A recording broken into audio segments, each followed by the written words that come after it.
మన సమస్యల సుడిగుండంలో మనమే మునిగిపోయే పరిస్థితిలోనికి వచ్చినాం. ప్రభువా, నా చేతులు ఎత్తున్నాను, నన్ను ఒక్కటే ఇప్పుడు కరుణిస్తే, తప్పిస్తే, రక్షిస్తే, సహాయం చేస్తే నాకు చాలు. పోరాటాల్లో, వేదనలో, కురుగుదల్లో, అవమానాల్లో వెళుతున్నాం. చదువులో ముందుకు రాలేదు, ఉద్యోగం దొరకలేదు, పెళ్ళి కావట్లేదు, పెళ్ళైన పిల్లలు కావట్లేదు, మందిరంలో పట్టించుకోవట్లేదు, ఇంట్లో పట్టించుకోవట్లేదు, రకరకాల పోరాటాల్లో అసలు ఈ క్రైస్తవ జీవితం ఇదేనా అనే పరిస్థితులు ఉన్నావు కదా. హృదయం అంతా దుఃఖంతో నింపబడింది. కళ్ళు ఏడ్చి ఏడ్చి ఏడ్చి కంటి చుక్కలు లేకుండా ఎండిపోయాయి. హృదయం పగిలిపోయేంత బద్దలైపోయింది. వెంట్రుకలు నిక్కబొడుచుకున్నాయి. ఇంకా జీవితం అంటే ఇంతేనా ప్రభా, ఓడిపోయాను, వర్ధిల్లలేకపోయాను. వాళ్ళు అనుకున్నట్లు జరగట్లేదు, వాళ్ళ ప్రార్థనకి జవాబు రావట్లేదు, వాళ్ళు కోరుకుంది నెరవేరట్లేదు. నీవు ఆయనకి ప్రేమ, నీవు ఆయనకి ఇష్టం, నీవు ఆయనకి కావాలా. చాలా కాలంగా మందిరానికి వెళ్తున్నా, ప్రార్థన చేస్తున్నా, చదువులో ముందుకు లేదు, ఉద్యోగం రావట్లేదు, పెళ్ళి కావట్లేదు, రోజులు గడిచిపోతున్నాయి, ఇంట్లో వాళ్ళు తిడుతున్నారు, మందిరం మందిరం మందిరం మందిరం మందిరం అని మందిరమే పట్టుకొని ఉన్నారు. మరి ఇవన్నీ ఏంటి అని, ఇవన్నీ రియల్ ప్రాక్టికల్ ప్రాబ్లమ్స్. ఇవన్నీ చూస్తున్నప్పుడు, వింటున్నప్పుడు మా హృదయం కూడా బదులవుతుంది. బహుశా అక్కడ రాయబడతాడు, నీ దుఃఖ దినములు సమాప్తమగును. ఎక్కడి నుండో బలం వస్తుంది. ఏ టానిక్ తాగినా ఇంత బలం రాదు, ఎవరు ఫోన్ చేసి మాట్లాడినా ఇంత బలం రాదు, ఎవరు ప్రోత్సహించినా ఇంత బలం రాదు. కానీ దేవుని ఆత్మ మనతో మాట్లాడుతున్నప్పుడు మనకు తెలియని బలం పురికొల్పు వస్తుంది. ఇప్పుడు యేసుక్రీస్తు ప్రభు కరుణా సంపన్నుడైండి తిరిగి మనల్ని సమకూర్చాలని కోరుతున్నాడు. ఏ విషయాలలో వర్ధిల్లాలా, ఒక 5 సంగతులు మీకు జ్ఞాపకం చేయటానికి నేను ప్రయత్నం చేస్తా. మొదటిది 68 6వ వచనం తీసారా? Psalm 68 verse 6, 68వ కీర్తన 6వ వచనం. దేవుడు ఏకాంగులను సంసారులుగా చేయవాడు, ఆయన బంధించబడిన వారిని విడిపించి వారిని వర్ధిల్ల చేయువాడు. వర్ధిల్లు చేయడము దైవ నైజం. ఎవరిని వర్ధిల్లింపు చేస్తాడు? వర్ధిల్లునులను కాదు. ఇక రాయబడిన వాక్యము బంధించబడిన వారిని విడిపించి వర్ధిల్లింప చేస్తాడు. ఎవరు బంధించబడ్డారు? దేంట్లో బంధించబడ్డారు? ఎప్పుడు బంధించబడ్డారు? ఎవరు బంధించినారు? ఎంతకాలమైన బంధించి, ఎందుకు బంధించిన? ఇవన్నీ ప్రాథమికమైన ప్రశ్నలు. బైబిల్ వీటన్నిటికి ఇదిమిద్దమైన జవాబు చెప్తుంది. ఎవరు బంధించినారు? సాతాను బంధించినాడు. దేంట్లో బంధించినాడు? పాపంలో బంధించినాడు. ఎప్పటి నుండి బంధించినాడు? పాపం అనేది తెలిసినప్పటి నుండి బంధించినాడు. మరి ఆ బంధకాల్లో నుండి విడుదల సాధ్యమేనా? ఆ విడుదల సాధ్యమైతే విడుదల ఎవరిస్తారు? ఎలాగిస్తారు? ఆ విడుదల పొందిన తర్వాత విడుదల వర్ధిల్లుట, డెలివరెన్స్, ప్రాస్పరిటీ. కనుక ప్రభువు విడిపించకుండా వర్ధిల్లింపు చేయలేడు. నన్ను విడిపించకపోయినా పర్లేదు ప్రభు, నేను వర్ధిల్లితే చాలు అని చాలామంది అనుకుంటారు. That's not possible. That's not the order anyway. అది క్రమం కాదు, అది పద్ధతి కాదు. కనుక ప్రభు ఏం చేస్తాడంటే మొదట పాపంలో బంధించబడిన వాడిని విడిపిస్తాడు. అంటే ప్రభువు వారు నేను పాపిని ప్రభు అని ఒప్పుకొని యేసు ప్రభు దగ్గరికి వచ్చినప్పుడు వారి పాపాలు క్షమించి, కడిగి, శుద్ధీకరించి, రక్షించి అప్పుడు వారిని వర్ధిల్లింప చేయటానికి ఆరంభిస్తాడు. అదే సంక్రమించకపోతే వర్ధిల్లడం అనేది భౌతికంగా జరగవచ్చు కానీ ఆత్మీయంగా జరగదన్న సంగతి మనం గుర్తించాలి. కనుక చాలా వర్ధిల్లాలని ఉంటుంది. ఎవరు అనుకుంటారో వర్ధిల్లకూడదని, ఎవరు అనుకుంటారో ఆశీర్వదించబడకూడదని, ఎవరు అనుకుంటారు నేను ఇలాగే ఉండాలి, ఇంకేం పైకి వృద్ధి పొందకూడదని.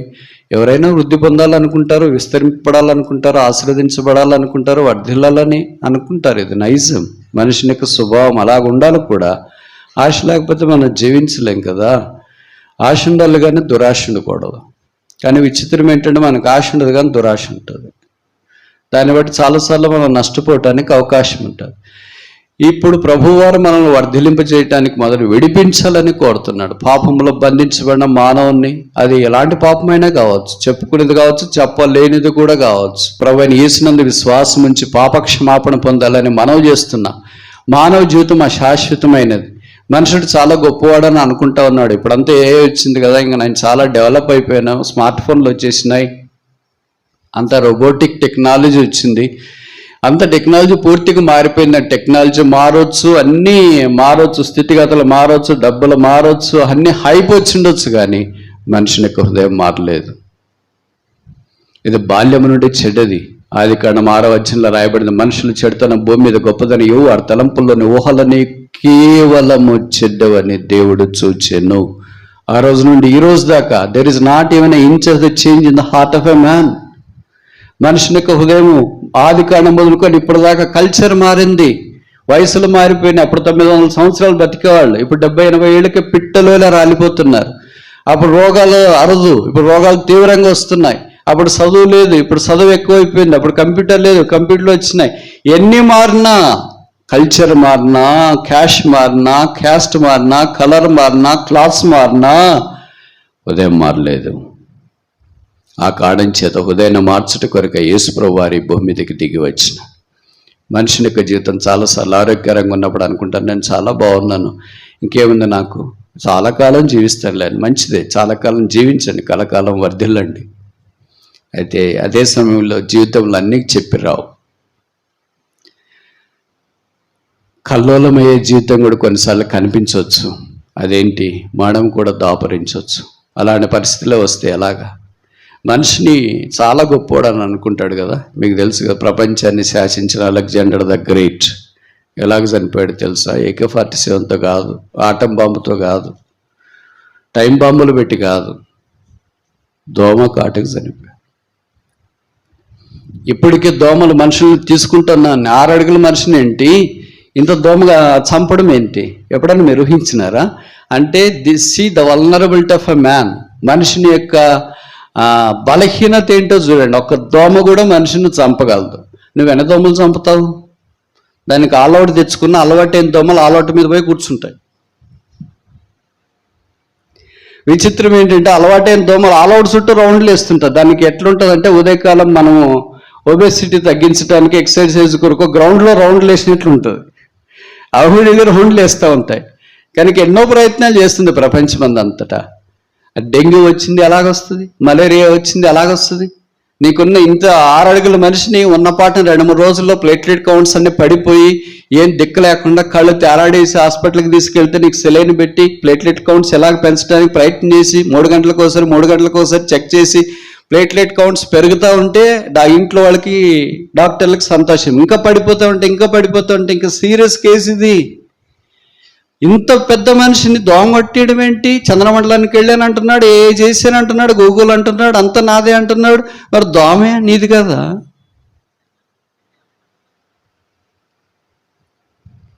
అంటే మనిషి ఎంత వల్నరబులో చూడండి. ఒక చిన్న దోమకే మనిషిని ఏదైనా చంపుతుంది. కుక్కలు కూడా చంపుతాయి. దారిని పోతుంటే ఎప్పుడు వీధి కుక్కలు మీరు చూసింటారు కదా, స్ట్రే డాగ్స్ అంటారు. అవి గుంపులు ఉంటాయి. మనుషులేమో ఒకళ్ళిద్దరు ఉంటారు, అవి గుంపులు తిరుగుతూ ఉంటాయి.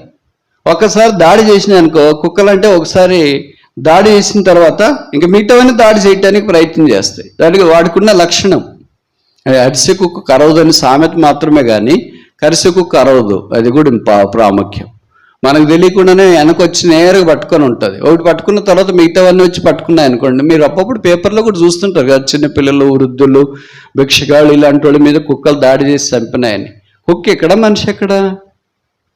ఇలాంటి కుక్కలు ఎన్నైనా పట్టుకుంటున్నాడు కదా మనిషి. మరి కుక్కలే మనుషులను చంపేస్తున్నాయి. కోడి కూడా మనుషులను చంపేస్తుంది. దాన్నే బర్డ్ ఫ్లూ అంటారు.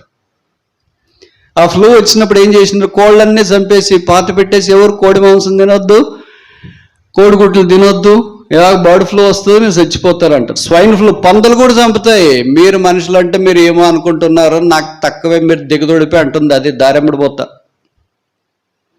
డ్రైనేజ్ చూస్తుంటారు కదా అక్కడ మీరేమనుకుంటుంటారు?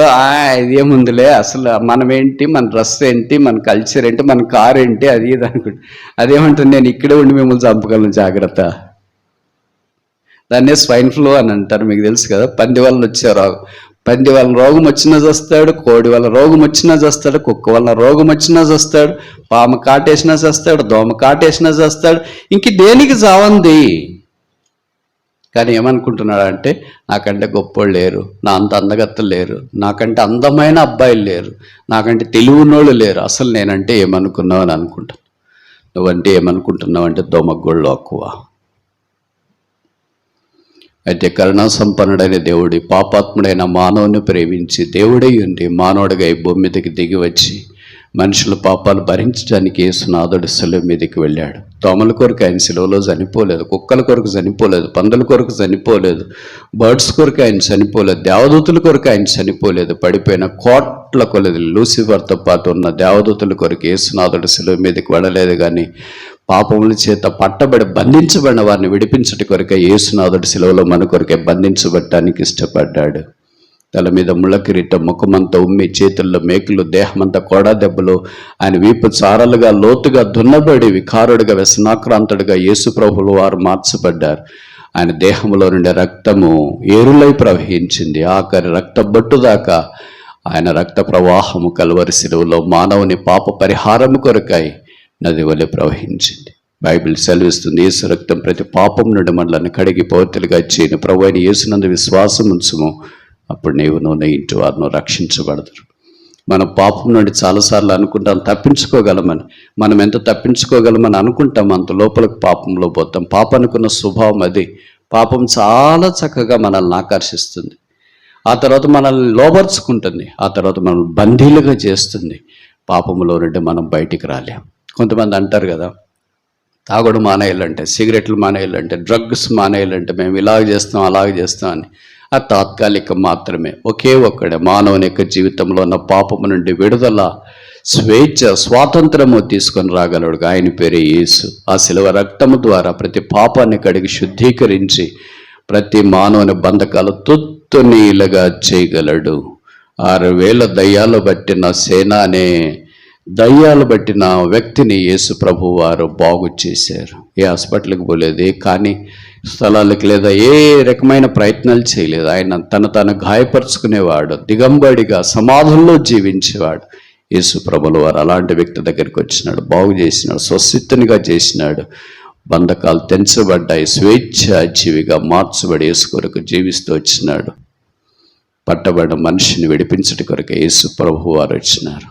యేసు, నా పాపాల నుండి విడిపించు, నా బంధకాల నుండి తెంచు. నేను బయటికి రావాలని ఆశపడుతున్నాను, కానీ రాలేకపోతున్నాను.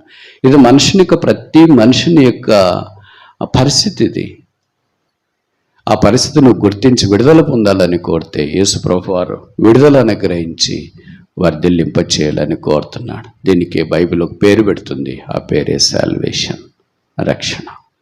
రక్షించబడిన మనం ఆ రక్షణలో వర్ధిల్లుట కొరకే వాక్యము, పరిశుద్ధాత్మ దేవుడు, సంఘము, సహవాసం ఇలాంటి కోడికలు ఇవన్నీ ఉచితంగా ఏర్పాటు చేశాడు. All the spiritual provision is free.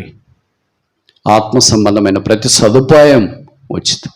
పరిశుద్ధాత్మ దేవుడు ఉచితం, వాక్యం ఉచితం, బోధ ఉచితం. అన్ని ప్రభు మనకు ఉచితంగా అనుగ్రహించి మనం వర్ధిల్లాలని కోరుతున్నాడు. రెండవది చూస్తామా, యెహోషువ 1:8, జాషువా చాప్టర్ 1:8.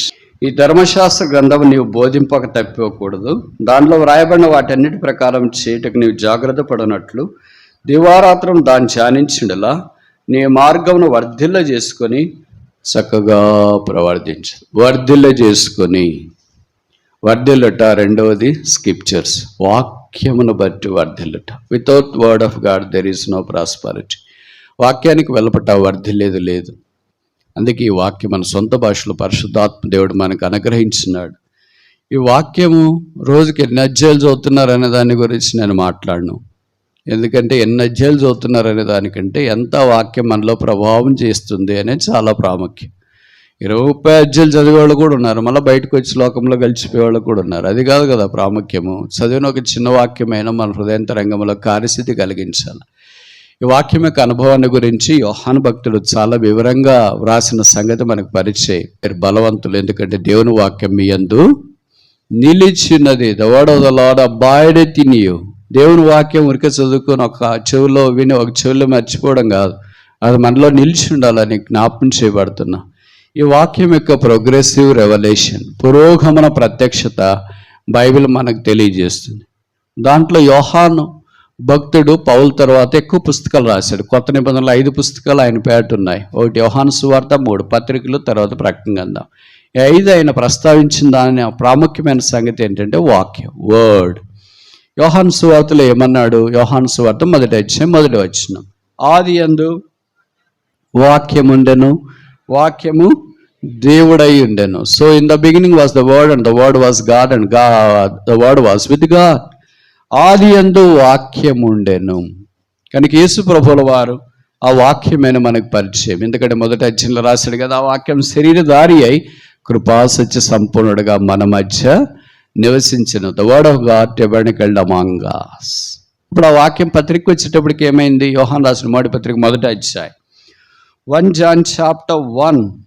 యోహాను రాసిన మొదటి పత్రిక మొదటి అధ్యాయము మొదటి వచనం. 1 John chapter 1 verse 1. జీవ వాక్యమును గూర్చినది. యోహాను సువార్తలో ఏం రాశాడు? వాక్యం. ఇక్కడికి వచ్చేటప్పటికి ఏమన్నాడు? జీవవాక్యం. ఒక అడ్జెక్టివ్ వాడాడు.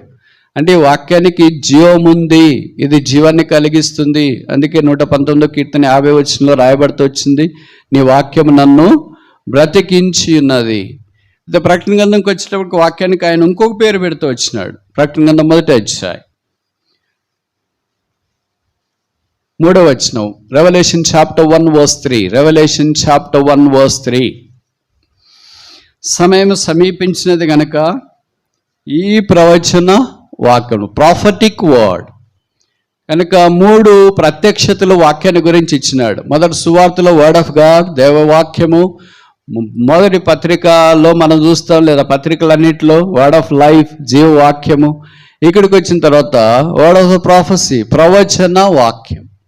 ఇప్పుడు మరి వాక్యం చదువుతున్నాం కదా, వాక్యం అంటే మనకు పరిచయం కదా. ఈ 3 వాక్యాలలో మనం ఎక్కడున్నాం? యోహాను సువార్తలో ఉన్నామా, లేదా యోహాను రాసిన మొదటి పత్రికలో ఉన్నామా, ప్రకటన గ్రంథంలో ఉన్నామా, ఎక్కడలేమా? వాక్యం చదివినావా? చదివినావు. వాక్యం అర్థమవుతుందే? అర్థమై. వాక్యం బోధిస్తున్నా? బోధిస్తున్నా. మరి ఏంట వాక్యం? సువార్తలో ఉన్న సామాన్యమైన వాక్యమా, లేదా జీవమిచ్చే వాక్యమా, లేదా ప్రవచన వాక్యం? సువార్తలో మనం ఉంటే, వాక్యం దగ్గరికి వచ్చింటే, పత్రికలో ఉన్న జీవవాక్యం దగ్గరికి రావాలి. అది మనకి జీవం కలిగిస్తుంది, వెలిగిస్తుంది. రకరకాల పరిస్థితులన్నింటిలో ఆ వాక్యమే మనకు లైఫ్, జీవం ఇచ్చేది ఉంటుంది. అందుకనే బైబిల్లో రాయబడింది కదా, మత్తయి 4:4, మనుషు రొట్టె వల్ల మాత్రమే కాక దేవుని నోటి నుండి వచ్చు ప్రతి మాట వలన బ్రతుకును, లేదా జీవించును. ఈ liveth by. How are we living by? ఎలాగ మనం జీవిస్తున్నాం? భౌతికమైన భోజనమా? కొన్నిసార్లు కొంతమంది అంటారు కదా, నువ్వు లేకపోతే నేను అసలు బతకలేనని. అన్ని డైలాగులు. బైబిల్లోని భక్తులు రాసినా కూడా నీ వాక్యమే నన్ను బ్రతికించి ఉన్నది. ఒకవేళ దైవవాక్యం లేకపోతే మన జీవితాలు ఏమైతే, మనం కూడా ఆయా పరిస్థితుల్లో, తుఫానులు, ఇబ్బందుల్లో, బాధల్లో, వేదనలో, కృంగదల్లో ఉన్నప్పుడు రాత్రి అంతా ఏడుపు వచ్చి ఏం చేయాలో దిక్కుదోచక, ఉదయకాలం అలాగే కళ్ళు వాసిపోయి, ముఖం స్వెల్లొచ్చి వాసిపోయి ఏం చేయాలో చూడక, ఇలాగే మనం ఇంట్లో వాళ్ళకి ముఖం చూపిస్తే బాగుండదు అనుకొని అలాగే ముఖం కడుక్కొని వాక్యం చదవటానికి కూడా చేత కాకపోతే, క్యాలెండర్ వాక్యం అలాగే చూస్తే భవిష్యత్తు రాయబడుతుంది, నీ దుఃఖ దినములు సమాప్తమగును. ఎక్కడి నుండో బలం వస్తుంది. ఏ టానిక్ తాగినా ఇంత బలం రాదు. ఎవరు ఫోన్ చేసి మాట్లాడినా ఇంత బలం రాదు. ఎవరు ప్రోత్సహించినా ఇంత బలం రాదు. కానీ దేవుని ఆత్మ మనతో మాట్లాడుతున్నప్పుడు మనకు తెలియని బలం, పురికొల్పు వస్తుంది. అలాగే వాక్యము ద్వారా పురికొల్పబడి, ప్రోత్సహించబడి దేవుని సంధిలో ముందుకు రావడానికి అవకాశం వచ్చింది. కనుక ప్రభువు మనతో మాట్లాడతాడు. మీరు వాక్యం జాగ్రత్తగా ఘనపరచండి. మీలో చాలామందికి తెలుసు కదా, బైబిల్ అంటే లెక్క లేకుండా ఉంటారు మీరు. నేను చూస్తూనే ఉంటా, ఇక్కడే కాదు, దేశమంతా, ప్రపంచమంతా. ప్రభు అన్నాడు, నన్ను గనపరచు వారిని నేను గనపరుస్తా. ఎట్లున్నాడని డైరెక్ట్ కనపరచాలా? ఒక మనిషి డైరెక్ట్గా ఉంటే సరేలే, శాలు బొకేలు తీసుకెళ్దాం అనుకోవచ్చు. అలాగ లేడు కదా, వాక్య రూపంలో ఇచ్చినాడు కదా. అందుకే నేను ఎప్పుడు చెప్తుంటా, మీ బైబిల్తో పాటు పాటల పుస్తకమైనా, ఒక నోట్స్ అయినా మీ దగ్గర ఉండాలా. దేవుని వాక్యానికి మీరు సిద్ధపరచబడాలా. ఇప్పుడు నుండి మీరు రాసుకోవాలా. ప్రభువు వారు ఒక తరాన్ని సిద్ధం చేయాల. వాక్యం తెలిసిన తరము, వాక్యం వినే తరము. సమూయేలు దేవుని యొక్క వాక్యాన్ని ఇతరులకు బోధించగలిగే స్థానంలోనికి వచ్చింది. మరి అది ఇప్పటి నుండి కనిపించాలా. దాన్ని బట్టి అర్థమవుతుంది మీ బాడీ లాంగ్వేజ్ ఎలాగుందో దైవ వాక్యానికని. ఎప్పుడైనా భక్సింగ్ గారు లాగా తీసుకెళ్తాడు బైబిల్ అని మీరు అనుకుంటారా? మేము చూడలేదు అనుకోవచ్చు, చూడలేదని అనుకోండి, ఊహించుకోండి. అనుకుంటారా? అట్లా ఏ భక్తుడైన వాచ్మెన్ గారు కానీ, బిల్లి గ్రహం గారు కానీ, ఇలాంటి గొప్ప గొప్ప భక్తులందరూ కాలేజీకి పోయినట్లు నోటు పుస్తకం all subjects of note book ఒకటి ఉంటుంది కదా, ఇట్లా ఊడ్చుకొని పోతూ ఉంటారు. అలాగే తీసుకుని వెళ్తుంటారా? ఎప్పుడైనా చూసినారా మీరు అట్లా? మరి మీరు అలాగ వస్తారేంటి? మళ్ళీ దీని మీద మొబైల్ ఫోన్, దీని మీద మీ కార్ కీస్, దీని మీద మీ డాష్ కర్చీపు, ఇది ఏమనుకుంటున్నారు? దీన్ని పాటల పుస్తకం దీని మీద అన్ని కింద పెట్టి దీన్ని పైన పెట్టండి, లేకపోతే పక్కన పెట్టుకోండి. This gives how much reverence you give to the word of the lord. ఇది నీకు మామూలుగా అయిపోతే ప్రభు కూడా నేను మామూలుగానే ట్రీట్ చేస్తాడు. You are not extraordinary, you are just ordinary person because the word of the lord is ordinary for you. దైవవాక్యం మీకు కూడా ఆర్డినరీ కదా, కనుక రిసిప్రోకల్గా ఉంటుంది. మా ఇల్లు మీ ఇంటికి ఎంత దూరమో మీ ఇల్లు మా ఇంటికి కూడా అంతే దూరం. మీది చీరాల, మాది కూడా చీరాలి. అందుకే బైబిల్లో రాయబడింది, ఒక్క నన్ను సేవించినడలా నా తండ్రి వారిని ఘనపరచును. ఏదో ఒకటి బైబిల్ తీసుకెళ్ళొద్దండి. ఎప్పటి నుండే డెడికేటెడ్ తరము, ఒక్కొక్క మందిరంలో నుండి కనీసం ఒక బ్రదర్, కనీసం ఒక సిస్టర్ సమూయేలు వలె వాక్యము ప్రత్యక్షత కలిగిన వారు, యోహాను వలె వాక్యాన్ని గురించి వెలుగులోనికి వచ్చిన వారు, జీవవాక్యమును గురించి, ప్రవచన వాక్యమును గురించి, వాక్యోపదేశకులు, ప్రవక్త. మీకు తెలుసు కదా, ఒక ఆయన డాక్టర్ ఇలాగ రాశాడు. దాసులు పరిచారకులు చాలామంది ఉంటారు, బట్ అందరు ఇది కాదు. ఏది? వాక్యోపదేశకులు. చూడండి, మొదటి అధ్యాయం, గాస్పెల్ అకార్డింగ్ టు డాక్టర్ లూకా రాసిన మొదటి అధ్యాయం, లూకా సువార్త మొదటి అధ్యాయం, gospel according to doctor Luke. Gospel according to doctor Luke chapter 1. లూకా సువార్త మొదటి అధ్యాయము, మనకి 1-2 వచనాలు కలిసి ఉన్నాయి. నేను మధ్య భాగము లేదా మొదటి వచనం నుంచి చదువుతా. ఘనత వహించిన థియోఫిలా, ఆరంభము నుండి కన్నులారా చూచి, ఇప్పుడు చదవండి మీరు. ఏ సేవకులు అంటే ఇది స్పెషల్ గ్రేడ్. వాక్య సేవకులైన వారు, ఈ స్పెషల్ గ్రేడ్ ఇస్తున్నాడు ఇక్కడ. ఈ వాక్యం ఇక్కడ మాత్రమే లోకభక్తుడు రాశాడు. అంటే లోకభక్తుడు పౌలు లాంటి వాళ్ళతో కలిసి తిరుగుతున్నాడు కనుక ఆయనకు వారిని గురించిన అవగాహన కలిగిన వాక్య సేవకులైన వారు. కనుక మీలో కూడా కొంతమంది వాక్య సేవకులుగా లేయాల, రాబోతారని రావాలా. ఇప్పుడు చేరి వచ్చిన వారిలో ఒక బ్రదర్, ఒక సిస్టర్ అయినా రాబో దినాల్లో అలాంటి బలమైన వర్ధిల్లగలిగే పాత్రలు రాగలిగితే కూడికి అదే సార్థకం. అదే భవిష్యత్తు జరగకపోతే ఇది సామాన్యం. నేను ఇప్పటికీ బైబిల్ కనపరుస్తా, నా బైబిల్ మీద ఏం నోట్బుక్ కూడా పెట్టుకోను, కనీసం కళ్ళద్దాలు పెట్టుకోను, వాచ్ పెట్టుకోను. బైబిలే, మిగతావే. బైబిల్లో కేవలం నోట్స్ ఏదో ఖాళీ పేపర్లు మాత్రం పెట్టుకుంటాయి, ఎందుకంటే ఎప్పుడైనా పాయింట్లు గుర్తొస్తే రాసుకోవచ్చు అని. దీంట్లో ఆధార్ కార్డు పెట్టుకునేది, దీంట్లోనే ఏంటి మీ మొబైల్ ఫోన్ కూడా ఒక పోర్చ్ పెట్టింటారు. ఇప్పుడంతా అడ్వాన్స్డ్ కదా. దీంట్లోనే డ్రైవింగ్ లైసెన్స్ పెట్టుకునేది, దీంట్లోనే సర్టిఫికెట్లు పెట్టుకునేది. కొంతమంది బైబిల్లో డబ్బులు పెట్టుకుంటే ఎక్కువైపోతాయి, అంటే మల్టిప్లై అయితే డబ్బులు పెట్టుకున్నాడు. అట్లేం జరగదు. ఇంకెవడన్నా దొంగలు కొట్టేసేవాళ్ళు ఉంటారు. నేను ఆ మధ్యలో ఒక ఊరు వెళితే ఒక థ్యాంక్స్ ఫ్రీ మీటింగ్ జరుగుతూ ఉంది, కృతజ్ఞతాస్తుతి కూడిక. భోజనాలు అన్నీ అయిపోయినాయి. వాళ్ళు తెచ్చుకుంటారు కదా బైబిల్, అక్కడ ఇక్కడ పెట్టినారు. వాళ్ళు బైబిల్లో డబ్బులు కూడా పెట్టుకున్నారు. మీటింగ్ అయిపోయిన తర్వాత వాళ్ళు బైబిల్ కనిపించలేదు, డబ్బులు కూడా కనిపించలేదు. వాళ్ళు వచ్చి ప్రార్థన చేయండి బ్రదర్ అన్నాడు. ఏం ప్రార్థన చేయాలా అని అంటే, బైబిల్ పోగొట్టిపోయింది బ్రదర్. సరే ఒక బైబిల్ ఇస్తాను లేండి అన్నాను. లేదు బ్రదర్, దాంట్లో డబ్బులు కూడా ఉన్నాయండి అన్నారు. బాగా జరిగింది, మీకు అట్లే జరగాలని. Bible is Bible. Bible is not a pouch. Bible is not a pocket. Bible is not a file. Bible is not a folder. Bible is not a folder. Bible is the word of God. Living word of God. Give honor to the Bible. 1 Samuel 2:30 మనం చూస్తాం, నన్ను కనపరచు వారిని నేను కనపరిచింది. సాదా సీదా వాళ్ళు చెప్పింది కాదు మాట, మనలాగా దాన్ని పోయే వాళ్ళు చెప్పిన మాట కాదు ఇది. అలాంటి ఘనత స్థితిలోనికి వచ్చిన వారు చెప్పింది. మనలో చాలామంది వర్ధిల్లకుండా ఉండటానికి భవిష్య కారణాలు ఇవన్నీ ఉండొచ్చు. ఫండాసే ఇవి మనం నెగ్లెక్ట్ చేస్తాం. మనం అంటే ఏదో జరగాలని అనుకుంటాం. ప్రత్యక్షలు జరగాల, పరిశుద్ధాత్మ దేవుడి దగ్గర రావాలా, భాషల్లో మాట్లాడాలా, ఇవన్నీ ఏదేదో జరగాలనుకుంటాం. ఫండమెంటల్సే లేకపోతే అవన్నీ ఎలాగా? 3వ చూస్తాము, కీర్తనలు.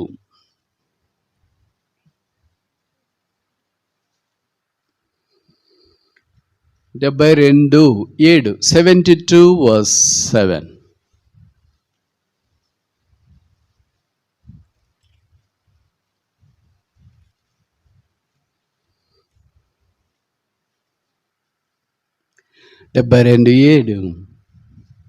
అతని దినములలో నీతిమంతుడు వర్ధిల్లును, చంద్రుడు లేకపో వరకు క్షేమాభివృద్ధి కలుగును. నీతిమంతులు వర్ధిల్లుదురు. నీతిమంతుడు శాంక్టిఫికేషన్, నీతిలో మనం వర్ధిల్లాలని ప్రభు కోరుతున్నాడు. ఈ నీతి మన నీతి కాదు, మన నీతి అంతా మురికి పేలికలేని వాక్యంలో రాయబడుతుంది. Self righteousness. విచిత్రం ఏంటంటే మనం అలాగే ఉండాలనుకుంటాం. మన నీతి దేవుని నీతి ఒకటే అనుకుంటాం, సింక్ అవుతుంది అనుకుంటాం, ఫ్రీక్వెన్సీ ఉంది అనుకుంటాం. అది ఎప్పుడు కాదు. They are two opposite parabolically different. దేవుని నీతి వేరే. ప్రార్థన చేయడానికి దేవాలయానికి 2 వ్యక్తులు వచ్చినారు. మీరు ఊహించిన వాళ్ళు బయట ప్రార్థన చేయలే. లూకాసువార్త 18వ అధ్యాయంలో లూకా భక్తులు రాసిన డాక్టర్ ఇవన్నీ ఎందుకు రాసినాడు? పేషెంట్ల గురించి, రోగాల గురించి రాయాలి కదంటే, ఇది రోగం. ఏ రోగం? రోగాలు రకరకాలుగా ఉన్నాయి. భౌతికమైన రోగాలు ఉండొచ్చు, కానీ ఇక్కడికి వచ్చేటప్పటికి ఈ రోగం ఏంటంటే సెల్ఫ్ రైచియస్నెస్ అనేది ఒక రోగం, హిపోక్రసీ అనేది ఒక రోగం. ఇవన్నీ రోగాలు విశ్వాసుల మధ్యలో ఉన్నాయని లూకా భక్తుడు పరిశుద్ధాత్మ దేవుని ద్వారా ప్రేరేపించబడి మనకు జ్ఞాపం చేస్తున్నాడు. ఈ రోగాలన్నీ ఉన్నాయి, ఈ రోగాలు బాగా కావాలి కదా అని. మనం ఏమనుకుంటాం అంటే ఇవి రోగాలు కాదు, కేవలం బలహీనతలే బాగైపోతాయి అనుకుంటాం. విచిత్రం ఏంటంటే చాలామందికి ఇది రోగం అని కూడా తెలియదు విశ్వాసులకి. అర్థమవుతుంది నేను చెప్పే మాటలు. కనుక తామే నీతిమంతులని అనుకున్నా, అంటే వాళ్ళకి మించి నీతిమంతులు ఎవరు లేరు, మన ఇద్దరికి నాకంటే నీతిమంతులు ఎవరు ఉన్నారో అనుకొని వచ్చి ఆయన ప్రార్థన చేసినాడు. అలాగే సుంకరి ఆకాశం వైపు కన్నులెత్తడానికి ధైర్యం చాలక, దేవా పాపినైనా నన్ను కరుణించమని ప్రార్థన చేసినాడు. బైబిల్లో రాయబడింది ఏంటంటే అతడు నీతిమంతుడుగా తీర్చు. ప్రభు మనల్ని శిలువ ద్వారా నీతిమంతులుగా తీర్చినాడు, పరిశుద్ధపరిచినాడు. అందుకే యేసుప్రభు అన్నాడు, be holy as I am holy. నేను పరిశుద్ధుడై ఉన్న ప్రకారం మీరును పరిశుద్ధులై ఉండండి. ఇప్పుడు నేను ఒక మాట అడుగునా, మిమ్మల్ని ఒక ప్రశ్న అడుగుతా. బైబిల్లో ఏ పుస్తకంలో పరిశుద్ధ, హోలీ అనే మాట ఎక్కువసార్లు రాశారు? ఏదో ఒకటి చెప్పండి. 1 నుండి స్టార్ట్ చేయండి, చివరి దాకా వస్తారు. 66 మంది ఉన్నారు కదా. ఏ పుస్తకంలో పరిశుద్ధత లేదా పరిశుద్ధులు, పరిశుద్ధ అనే మాట ఎక్కువసార్లు రాయబడింది? Holi holy holy holy Holi అనే మాట ఏ పుస్తకంలో ఎక్కువసార్లు రాశారు? ఒకటి కూడా వినిపించట్లేదు. ప్రకటన absolutely incorrect. Question passes to brothers. లేవి కాండంలో రాసి మీరు షాక్ అవుతారు కదా, లేవి కాండంలోనేంటి రాసేది ఏంటి అని అనుకుంటారు. అందుకే మీ దృష్టి అంతా చివరికి పోయింది ఒకేసారి. ఇక్కడ ఎక్కడ దొరకట్లేదు. సో మీరు ప్రకటన గ్రంథంలో లేవి కాండంలో దాదాపు 80 సార్లు పైచిలకు more than 80 times holy holy holy అని రాసిన. ఇప్పుడు ఇంకో ప్రశ్న అడుగుతా. ఆ లేవి కాండంలో ఆ తర్వాత ఎక్కువసార్లు రాయబడిన ఇంకో పదం ఏంటి?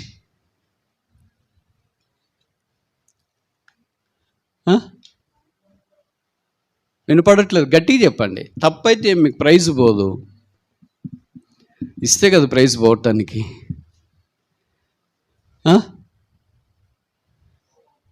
ఏంటి? పాపమా? ఓకే, ఇంకా? సో మీరు టచ్లో ఉన్నారా లేదా బైబిల్తో? ఉంటే మరి టచ్ కావాలి కదా. బలి. ఓకే, ఇంకా? So close. ఎస్, బ్లడ్, రక్తం. Return more than 80 times. అంటే ఇప్పుడు ఈ రెండు ఎందుకు అడిగినానంటే రక్తము and holiness are linked together. రక్తం ఎక్కడుంటుందో అక్కడ పరిశుద్ధత ఉంటుంది. అదే కొత్త నిబంధనలోనికి వచ్చిన తర్వాత పారాఫ్రేజ్ చేసి అపోస్తలుడైన పౌలు రాస్తూ వచ్చినాడు, రక్తం చిందించబడకుండా పాపక్షమాపణ కలగదు. యోహాను భక్తుడు దాన్ని ఇంకా యాంప్లిఫై చేసి రాశాడు. మొదటి పత్రిక 1వ అధ్యాయంలో యేసు రక్తం ప్రతి పాపం నుండి మనలను ఆయన కూడా కలుపుకున్నాడు. యేసుప్రభు రొమ్మను ఆనుకొని ఉండేవాడే యేసుప్రభు రక్తం కావాలంటే మనం ఎక్కడ ఉండేవాడు? మన సంగతి ఏంటి? యేసుప్రభుత్వం చేసిన అద్భుతాలు చూసిన వానికి యేసు రక్తం అవసరమైతే మన సంగతి ఏంటి? 5 పత్రికలు రాసిన వాడికి యేసు రక్తం అవసరమైతే రాసిన పత్రికలు చదువుకోవటానికి బద్ధకమైన మన సంగతి ఏంటి? ఆయనకి యేసుప్రభు రక్తము కడుక్కోవటానికి అవసరమైతే మనం దొరలటానికి స్నానం చేయడానికి అంత అక్కడే ఉండాలి. ఎందుకంటే బయటకు వస్తే మళ్ళీ కంపు అవుతుంది. నదవలే ప్రవహించే రక్త పూట మీకు కొంతమందికి తెలుసు అనుకుంటా. ఇది గ్రామీణ వాతావరణం. పిల్లలు బావుల్లో కానీ చెరువుల దగ్గరికి వెళ్ళిన తర్వాత ఉదయం నుండి సాయంకాలం దాకా అక్కడే ఉంటారు. అక్కడి వాడు రాడు. డ్రెస్ వేసుకురా, పోదాం ఇంటికి పోదాం అంటేనే ఉదయం నుండి దూకుతూనే ఉంటాడు, ఎగురుతూనే ఉంటాడు, నీళ్ళలోనే ఉంటాడు. ఎందుకంటే ఒకసారి అది అలవాటు అయిన తర్వాత చల్లగా ఉన్న తర్వాత బయటికి రావద్ది కావట్లేదు. ఎంతనే చెప్పు బయటికి రాకుండా అలాగే ఉంటాడు. ఈ సో సేఫ్ దేర్. అలాగే యేసునాథుని యొక్క రక్తములో మన పాపములన్నీ కడిగి శుద్ధీకరించబడి మనం పవిత్రులుగా చేయబడుతున్నాం. దేవుడు మనల్గా చూస్తే అరికాలం మొదలుకొని నన్నెత్త దాకా కొంచెమైనా స్వస్థత లేకుండా, గాయాలు, పచ్చి పుండ్లు, కట్టబడలేదు, మర్దన చేయబడలేదు, బాంబులేదు, దానికి రక్త ప్రవాహం కారుతుంది. అయితే యేసు ప్రభు యొక్క రక్తములో దేవుడు మనల్ని చూచినప్పుడు మనం తెల్లని వస్త్రములు ధరించిన పరిశుద్ధులుగా ఆయన సన్నిధిలో కనపడుతున్నాం. ఆహా, దేవుని బుద్ధి జ్ఞాన బాహుళ్యములు ఎంతో దొడ్డవి కనుక మనందరిని అలాగ పరిశుద్ధపరచాలని దేవుని యొక్క ఉద్దేశం. ఇది శాంక్టిఫికేషన్. దీంట్లో మనం వర్ధిల్లాలి. ప్రియుడా, ఆత్మలో వర్ధిల్చున్న ప్రకారం నువ్వు అన్ని విషయాల్లో వర్ధిల్లాలని నేను నిన్ను ప్రార్థన చేయించున్నాను. 4 చూస్తామా?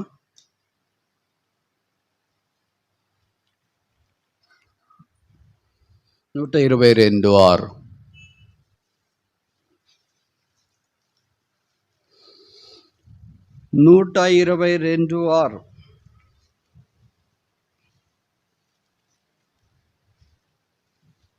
Psalm 122:6.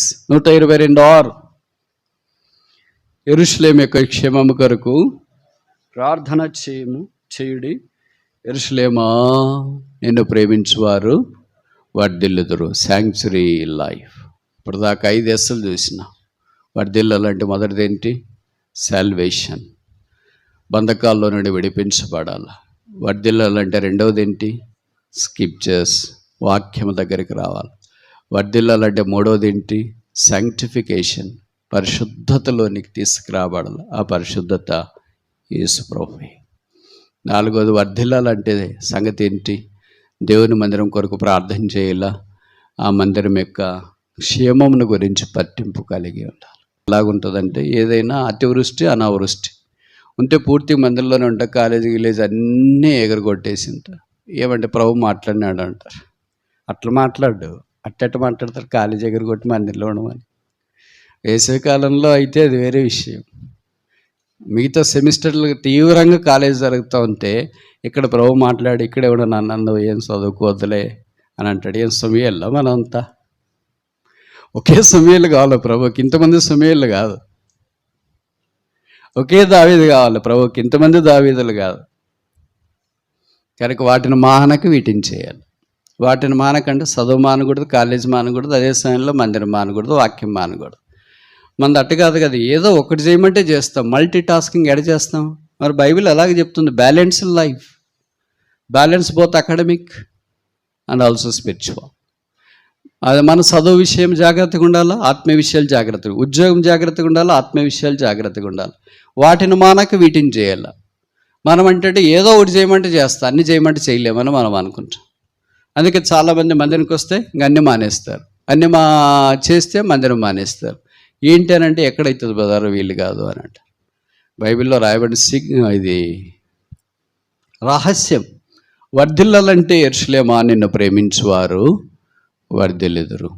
కానీ యెరూషలేము కొత్త నిబంధనలో దేవుని యొక్క సంఘానికి పోలికగా ఉంది. చాలాసార్లు ఏమనుకుంటారంటే అక్కడ ఎవరు బాగున్నారులే, సేవకుడట్లే, ఎల్డర్స్ అట్లే, సంఘం అంతే, ఎవరు బాగలేరు, చెప్పాను అసలే బాగలేడు, కానీ ఇంకేం వెళ్తాంలే అని అనుకుంటామంట. మమ్మల్ని చూసి కాదు కదా మీరు రక్షణ పొందింది. మీరు రక్షణ పొందినప్పుడు మేము తెలుసా మీకు? ఒకే ఒక్కడు మీకు తెలుసు, ఆయన పేరే యేసు. మీ కొరకే ప్రాణం పెట్టి తిరిగి లేచిన యేసునాథుని చూసి రక్షణ పొందినారు. ఇప్పుడు యేసునాథుని చూసి రక్షణ కొనసాగించుకోవాలి. ఆ యేసు ప్రభువే మందిరములో శిరస్సు అయినాడు. Christ the head of the church. ఆ శిరస్సును చూడకుండా దేహం అంతా చూస్తే దేహం అంతా రకరకాల మనుషులు లేదా సమ్మిళితుల మెంబర్స్ మనకు కనిపిస్తున్నారు. దాని ద్వారా మనం నష్టపోవటానికి లేకపోతే నెమ్మది లేకుండా ఉండటానికి అవకాశం ఉంటుంది. కనుక మందిరం మానేయద్దు, సహవాసం మానేయద్దు, దేవుని ప్రజల దగ్గరికి వచ్చేది మానేయద్దు. నేను ఇవన్నీ చెప్తున్నా మీకు అనిపిస్తుంది బ్రదర్, ఇవన్నీ చూసి చూసి సాల్ అయిపోయింది, ఇంకేం చేస్తాము, అందుకనే మానేసాము అని. నష్టాలు జరుగుతాయి. మన పక్కన ఉన్న వాళ్ళే మనల్ని మోసం చేస్తారు, వంచన చేస్తారు, కాని మాటలలో దుష్ప్రచారం చేస్తారు. ఇవన్నీ చేసినారు బ్రదర్, అందుకనే మేము మందిరం మానేసినామంటే యేసుప్రభుకే తప్పలేదు, మనకి ఎలాగ తప్పుతాయి? యేసుప్రభు ఆ మార్గం గుండా వెళ్ళాడు, మనం ఆ మార్గం గుండా వెళ్ళకుండా ఎలాగ ఉండగలం? మోషే లాంటోడే ఈ మార్గం గుండా వెళ్ళాడు, దేవుని ప్రజలతో శ్రమ, సుఖం ఉండదు వాళ్ళతో. ఇంకోసారి చెప్పనా, బైబిల్లో రాసినది హెబ్రీ పత్రిక 11వ అధ్యాయంలో దేవుని ప్రజలతో శ్రమ అనుభవించటం మేలు, దేవుని ప్రజలతో సుఖముందని పోలే ఆయన. వాళ్ళతో కొడతారని తెలుసు, తిట్టేస్తారని తెలుసు, ఆయనంత చదువు లేదు, ఆయనంత తెలివి లేదు, ఆయనంత జ్ఞానం లేదు, ఆయనంత పిలుపు లేదు, ఆయనంత అభిషేకం లేదు, ఆయన పేరు ఎత్తడానికి కూడా దాంట్లో 6 లక్షల కాలబలంలో ఒక్కడికి కూడా యోగ్యత లేదు, వాళ్ళ అన్న అక్కతో సహా. అలాంటి వాడు ఆ ప్రజలతో నిందలు భరించి చివరికి బైబిల్లో రాయబడిన నా ఇల్లంతట్లో ఎలాంటి వాడు? సాత్వికుడు, భూమి మీద సాత్వికుడు, ఇల్లంతట్లో నమ్మకమైన వాడు. టైటిల్స్ అన్నీ ఆయనకి వచ్చినాయి. మన సంగతి ఏంటి? నేను ఇలాగ చెప్తున్నాను, మీకు అనిపిస్తుంది చాలా కాలంగా మందిరానికి వెళ్తున్నా, ప్రార్థన చేస్తున్నా, చదువులో ముందుకు లేదు, ఉద్యోగం రావట్లేదు, పెళ్ళి కావట్లేదు, రోజులు గడిచిపోతున్నాయి, ఇంట్లో వాళ్ళు తిడుతున్నారు, మందిరం మందిరం మందిరం మందిరం మందిరం అని మందిరమే పట్టుకొని ఉన్నారు. మరి ఇవన్నీ ఏంటి అని? ఇవన్నీ రియల్ ప్రాక్టికల్ ప్రాబ్లమ్స్. ఇవన్నీ చూస్తున్నప్పుడు వింటున్నప్పుడు మా హృదయం కూడా బదులవుతుంది. మా కళ్ళెదుటి పుట్టారు, పెరిగారు, పెద్దగయ్యారు, మరి పరిస్థితులు ప్రతికూలంగా మారినప్పుడు మీరు తిరిగి సరైన వివాహ బంధంలో ప్రవేశించగలిగితే మా వల్లే సంతోషించేవారు వేరే వాళ్ళు ఉండకపోవచ్చు. మీ తల్లిదండ్రుల తర్వాత మీ క్షేమము, మీ బాగోగులు చూసేది మీకు పరిచయం చేసేవారు. ఇప్పుడు మా దగ్గర మీరు కనిపించిన చిన్నవాళ్ళగా ఉన్నప్పుడు చూసాం, అంతయ్యారు ఇంతయ్యారు, మా ఎదురుగా రక్షణ పొందినారు, మా ఎదురుగా బాప్తిస్తం తీసుకున్నారు, మా ఎదురుగా గొప్పవారు అయ్యారు, ఉద్యోగస్తులు అయ్యారు. ఆ తర్వాత పెళ్ళి అప్పుడు పొరపాటును కూడా కనిపించరు, ఏమైపోయారు? ఎవరో పరిచయం వాళ్ళు పెళ్లి చేసుకున్నారంట, పిల్లలు తెలియదు, అదృశ్యమయ్యారు. మీ స్థలం మందిరంలో ఖాళీగా ఉందా? మీరు, మీ ఆయన, మీ పిల్లలు వస్తున్నారా? మీరు, మీ ఆవిడ, మీ పిల్లలు వస్తున్నారా? మీరు కొత్త తరాన్ని ఈ మందిరంలో, మీ స్థలంలో సిద్ధపరచకపోతే మీ జీవితం ద్వారా ఉపయోగం సార్థకం ఉందంటారు. Is there any meaning through by your life? చెప్పరేంటి? మీరు ఒకళ్ళే వచ్చేది ప్రభుకి మహిమ ప్రస్థానికి. తర్వాత రోజులు గడిచే కొలది మీరు ఏదో కాని విధానంలో ఎవరో తెలిసిన పెళ్లి చేసుకుని, లేకపోతే వేరే ఫెలోషిప్ అని పెళ్లి చేసుకుని, ఎవరైతేనేముందులని పెళ్లి చేసుకుని, ఇలాగ రకరకాలుగా మీరు వెళ్ళిపోతే వచ్చే తరం ప్రభు మీ కొరకు పెట్టుకున్న ఆశలు ఏమవుతాయి? 30 ఏళ్ళుగా మీ మీద ఉన్న ఆశలు ఒక్కసారిగా కూలిపోతాయి. మీరు ఎప్పుడైనా ఊహిస్తారా? మీ మొబైల్ ఫోన్ మీ చేతిలో ఉందని, కిందకి పడిపోయింది, దీన్ని ఎందుకు తీసుకోవాలా అని నేను మొబైల్ ఫోన్ వదిలేసి వచ్చినాను అని వాళ్ళు చేతండి అన్నారా? ₹1,00,000 పెట్టుకున్న మొబైల్ ఫోన్, ఒకవేళ యాపిల్ గురించి మీతో కొంటే 50,000 పెట్టుకున్న మొబైల్ ఫోన్ కింద పడిపోతే దాన్ని ప్రీమారుగా తీసుకొని దుమ్ము దులుపుకొని నీ డ్రెస్సులకే దులుపుకుంటాం, ఏం ఖర్చు అది ఇది లేకపోతే దాన్ని మళ్ళీ శుభ్రం చేసుకొని బాగు చేయడానికి ప్రయత్నం చేస్తావు. ఒకవేళ పైన ఏదో స్క్రీన్ పోతే గాడించుకోవడానికి ప్రయత్నం చేసి, ఎందుకంటే నువ్వు దానికి వేల చెల్లించు, నీ డేటా దాంట్లో ఉంది. ఇప్పుడు ప్రభు కూడా మన కొరకు వెల చెల్లించినాడు. ఆయన డేటా కాదు మనలో ఉండేది, ఆయన ట్రెషర్. అందుకే బైబిల్లో రాయబడింది, మంటి ఘట్టంలో మహిమ ఐశ్వర్యం. ఇప్పుడు మనం పడిపోతే ప్రభు సంతోషిస్తాడా? ఫోన్లో బాగుపడిపోయాడు, ఈ ఫోన్ కాకపోతే ఇంకోటి కొనుక్కుందామని అనుకుంటాడా? ఇంకోటిని రక్షించుకుందామని అనుకుంటాడా? అనుకోడు. నువ్వు ఆయనకి ప్రేమ, నువ్వు ఆయనకి ఇష్టం, నువ్వు ఆయనకు కావాలా, నువ్వు ఆయన దాటిపోవద్దు. పోరాటాల్లో, వేదనలో, కృంగుదల్లో, అవమానాల్లో వెళుతున్నావు. చదువులో ముందుకు రాలేదు, ఉద్యోగం దొరకలేదు, పెళ్ళి కావట్లేదు, పెళ్ళి అయిన పిల్లలు కావట్లేదు, మందిరంలో పట్టించుకోవట్లేదు, ఇంట్లో పట్టించుకోవట్లేదు, కాలేజీలో క్లాస్మేట్స్ తోలనాడేవాళ్ళు, రకరకాల పోరాటాల్లో అసలు ఈ క్రైస్తవ జీవితం ఇదేనా అనే పరిస్థితులు ఉన్నావు కదా. కృంగిపోయావు, డస్సిపోయావు, సోలిపోయావు. అందుకే నాకు చాలాసార్లు అనిపిస్తుంది, క్రైస్తవుల ముఖాలు చూసినప్పుడు పేలిపోయినట్లుగా కనిపిస్తాయి, సంతోషం కనపడదు, నిరుత్సాహంగా అనిపిస్తుంది. ఎందుకు ప్రభు పరిచయం చేయట్లేదు? ఎలాగ ఉండేవాళ్ళు? సింహం వల్లే గంతులు వేసేవాళ్ళు, లేడి వల్లే పరుగులు తీసేవాళ్ళు. ఇప్పుడు చెప్పినా కానీ ఎందుకు చేయలేకపోతున్నారంటే కారణాలు చాలా ఉన్నాయి. దాంట్లో ఒక కారణం ఏంటంటే వాళ్ళు అనుకున్నట్లు జరగట్లేదు, వాళ్ళు ప్రార్థనకి జవాబు రావట్లేదు, వాళ్ళు కోరుకుంది నెరవేరట్లేదు. వాళ్ళు ఏం తలంచినారో, నేను అవిశ్వాసుల గురించి మాట్లాడట్లేదు, విశ్వాసులైన గురించే మాట్లాడుతున్నా. వాళ్ళు ప్రార్థనకి జవాబు రావట్లేదు కనుక ఇవన్నిటిని బట్టి వాళ్ళు కురింగిపోయి మనమే బాగలేములే, మన ప్రార్థనకే జవాబు లేదులే, మనమే పాస్ కాలేదు, మనకే ఉద్యోగం రాలేదులే, మనకే పెళ్లి కాలేదు, మనకే పిల్లలు కాలేదు, మనం వేరే వాళ్ళకి ఏం వాక్యం చెప్తాంలే. మళ్ళీ సాగుతూ ఉండి వచ్చి సేవలో చెప్తా ఉంటాడు, నీ ప్రార్థన నీకే పని చేయట్లేదు, వేరే వాళ్ళకి ఏం పని చేస్తుంది, నీ బతుకు నిన్నే మార్చలేకపోయింది, వేరే వాళ్ళకి ఏం పని చేస్తుంది. నీ భక్తి నీకు ధైర్యం పుట్టించదా? నీ భక్తి నీ నిరీక్షణకు ఆధారం కాదా? నిన్ను ప్రేమించి ప్రాణం పెట్టి సిలువలో రక్తం కార్చిన యేసునాథుని విడిచి దాటిపోతావా? ఆ ప్రభు అలాగ దాటిపోయింటి దినాన్ని మనం ఇక్కడ ఉండేవాళ్ళం కాదే. దుఃఖంలో, వేదనలో, కృంగదలలో అలిసిపోయి డసిపోయి సొమ్మసిల్లిపోయి ఏం లేదు ఇంక బతికితే చాలు అనుకున్నట్లు ఆత్మీయంగా జీవోత్సవంలో బైబిల్ పెట్టుకుని మందిరానికి వచ్చే ఒక్కోళ్ళలో వాళ్ళని చూసినప్పుడు పేగలు దొరకపోతున్నాయి. యుద్ధం యెహోవాదైన దావీదు వలె వడిసెలు తీసుకొని ముందుకు వెళ్ళేవారు. మోషే వలె కర్ర తీసుకొని నా ప్రజలను పోనిమ్మని కేకలేసే స్వరం ఎక్కడా? యెహోషువ వలె మందసం మోసుకొని పోయి ముందుకు సాగిపోయే దేవుని కొరకు పరిచారకులు ఎక్కడా? ఇది నా ప్రభు అలాంటి వాళ్ళ కొరకు ఎదురు చూస్తున్నాడు. కానీ విచిత్రం ఏంటంటే మన సమస్యల సుడిగుండంలో మనమే మునిగిపోయే పరిస్థితిలోనికి వచ్చినాం. ప్రభు నా చేతులు ఎత్తున్నాను, నన్ను ఒక్కట ఇప్పుడు కరుణిస్తే, తప్పిస్తే, రక్షిస్తే, సహాయం చేస్తే నాకు చాలు. దీంట్లోనే మనం సుడిగుండంలా చుట్టలు తిరిగిపోయి అక్కడే మనం పట్టబడి ఉన్నాం. దాంట్లో నేను బయటికి రాకపోతే ప్రభుకు ప్రీతికరంగా ఎలాగ మనం సేవ చేస్తాం? ఆత్మలో ఎలాగో వర్ధిల్లుతాం? ఆత్మలో వర్ధిల్లట్లేదు కనుక అన్ని విషయాల భవిష్యత్తు మనం వర్ధిల్లట్లేదేమో. ప్రభు మనల్ని వర్ధిల్లాలని కోరాడు. వర్ధిల్లము చేయటం ఆయన నైజము. ఇది ఎక్కడో మత్తయి సువార్తలో రాసిన మాట కాదు, యోహాను రాసిన 3వ పత్రికలో రాసినారంటే. ఆ తర్వాత యోధా పత్రిక, ఇంకా ప్రకటన గ్రంథం, అంటే చివర్లో కూడా ప్రభు మన విషయం కలిగిన పట్టింపు ఎంత గొప్పది. ఆ పట్టింపుకి ఎంత మనం పడిపోయాం, ఎంత దూరం అయిపోయాం, ఎంత జారిపోయాం. ఇప్పుడు యేసుక్రీస్తు ప్రభు కరుణా సంపన్నుడైండి తిరిగి మనల్ని సమకూర్చాలని కోరుతున్నాడు.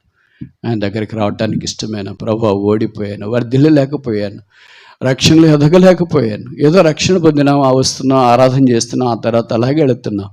రక్షణార్థమైన బావుల్లో నుండి నీళ్లు చేదుకొని తృప్తిగా త్రాగటానికి నాకు కానీ మన చుట్టూన్న వారికి కానీ పరివారానికి లేకుండా అయిపోయాం. మన హృదయం అంతా దుఃఖంతో నింపబడింది. కళ్ళు ఏడ్చి ఏడ్చి ఏడ్చి కంటి చుక్కలు లేకుండా ఎండిపోయాయి. హృదయం పగిలిపోయేంత బద్దలైపోయింది. వెంట్రుకలు నిక్కబొడుచుకున్నాయి. ఇంకా జీవితం అంటే ఇంతేనా? 20 ఏళ్ళలో ఇంత, 30 ఏళ్ళలో ఇంత, ఇంకేముంది జీవితం? అలా కృంగిపోయారు కదా. మనకు దేవుని వాక్యమే నిరీక్షణ, శరణ్యం. ప్రియుడా, అక్కడ మన పేరు పెట్టుకుందాం. సియోను, నువ్వు ఆత్మలో వర్ధిల్లుచున్న ప్రకారం అన్ని విషయాల్లో వర్ధిల్లాలని నేను నీ కొరకు ప్రార్థిస్తున్నా. ప్రార్థన చేసేది మనలాంటి సామాన్యులు కాదు. యోహాను భక్తుడు ప్రార్థన చేసినాడు. యేసు రొమ్మను ఆనుకుని వాడు, యేసు ప్రేమించిన శిష్యుడు ప్రార్థన చేశాడు. యేసు ప్రత్యక్షత కలిగిన శిష్యుడు ప్రార్థన చేసినాడు. 5 పుస్తకాలు రాసిన వ్యక్తి ప్రార్థన చేశాడు. పద్మాస్ ద్వీపంలో పరలోకానికి ఆత్మోషులై కొలిపోయిన వాడు ప్రార్థన చేసినాడు. అలాంటి వాడు ప్రార్థన చేస్తే జవాబు వస్తుంది అంటారా? రాదా? ఇప్పుడు అలాంటి వాడితో మనం కూడా ఏకీభించి, ప్రభువా నేను కూడా ఆత్మలో వర్ధిల్చున్న ప్రకారం అన్ని విషయాల్లో వర్ధిల్లినట్లు నాకు సహాయం చేయవా. ఓడిపోయాను, కృంగిపోయాను, ఆత్మీయమైన సంతోషం లేదు, వాంఛ లేదు, తృష్ణ లేదు, దేవుని మందిరం అంటే ఇష్టం లేదు, ఏదో మెకానికల్గా వస్తున్నాం. Is it not true? ఇది వాస్తవం కాదంటారా? కొత్తలో రక్షణ పొందినప్పుడు మందిరము, వాక్యము, సేవ, పరిచర్య, ధర్మము, ఆరాధన, ప్రార్థన ఎంత లేడిపిల్లవలే గంతులేస్తే వెళ్ళేవాళ్ళం. ఇప్పుడు తప్పదు. ఇంట్లో ఉంటే తల్లిదండ్రులు పోరు, వాళ్ళని భరించే బదులు మందిరంకే వస్తామన్నట్టుగా ఎంతమంది అవుతున్నారు. ఎవరి జనమా, రాబోతరం నీదే, నీ మీదే ప్రభు ఆశ పెట్టుకొని ఉన్నాడు, ఆధారపడి ఉన్నాడు. 30 ఏళ్ళుగా నీ కొరకు కనిపెట్టుకొని ఉన్నాడు, సిద్ధం చేసినాడు. ఒక మొబైల్ ఫోన్ నువ్వు పోగొట్టుకున్న తర్వాత దాన్ని ఎతకుండా మానలేవే, దాన్ని కాదనుకోలేవే, అది నీకు కావాలని కోరుకుంటూ ఉంటావే. ఒక మొబైల్ ఫోన్ విషయమే నీకు అంత పట్టింపు ఉంటే, ప్రాణాత్మలో కలిగే దేహం కలిగిన మానవుణ్ణి యేసు రక్తం చేత కడిగి శుద్ధీకరించిన తర్వాత ఆయనకు మన మీద పట్టింపు లేదంటారా? తీర్మానం ఏంటి? ప్రభువా నన్ను దాటిపోవద్దు.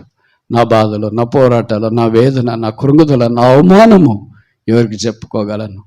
ఎవరు తీరుస్తారు? ఇంక ఏడిపించే వాళ్ళు ఉంటారు కానీ కన్నీరు దుడిచేవాళ్ళు ఎవరు ఉంటారు? ఎవరు నా గాయాలు కడతారు? ఇంకా గాయాలు చేసేవాళ్ళు ఉంటారు కానీ గాయాలు దుడిచేవాళ్ళు ఎవరు ఉంటారు? ఇలాంటి కష్టాలా? ఇలాంటి సిలువ మార్గమా? యేసునాథుడు కూడా 33.5 సంవత్సరాల్లోనే సిలువ మోసిన.